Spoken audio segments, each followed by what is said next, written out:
And I guess, what does this alternative mode of transportation look like, and how is it different than what was previously announced by Premier, your predecessor?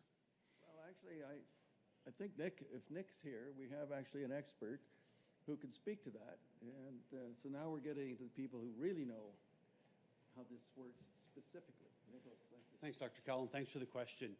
The application and the utilization of non-clinical transportation is something that has been utilized across the province in different forms. What we're going to be able to do with the announcement today is be able to standardize that. And so in consultation with patients, their care teams are going to be able to make clinical decisions about the movement of patients, utilizing the right resource at the right time to free up ambulances for their work. So this is really about streamlining the work and utilizing resources that we've got in community already. If you're talking about what does one of these vehicles look like, then I can tell you that because I've been in one.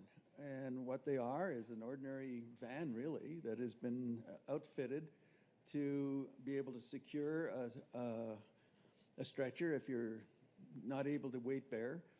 And so that stretcher isn't rolling around. It's perfectly harnessed, and you need to modify the cabin of it. I mean, not the cabin, but the carbon area, the storage area. It drops the floor, actually, so that you can unload this stretcher in a much easier manner. 2 people can do it. And I was told by the guys that looked after me that they can even handle people up to 300 pounds in these vehicles, which is pretty amazing. I'm not quite there. So they could handle me with like a feather. So that was good. And then when I actually moved to wheelchair, again, I was in a slightly different van, which is also modified, again, to very securely anchor the wheelchair. And, of course, there's a ramp. I have to tell you that in my own personal experience, the individuals on there, one was a retired paramedic who had started his own business, and another just a very skilled driver, because you have to have that but you don't actually even need the former paramedic.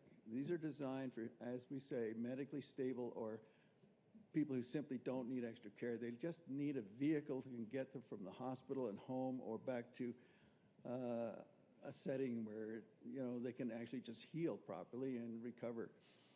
And I was told you can get these things modified really not very far away. Just take an ordinary van and get them modified. Now, having said that, there's probably going to be challenges in the supply chain era.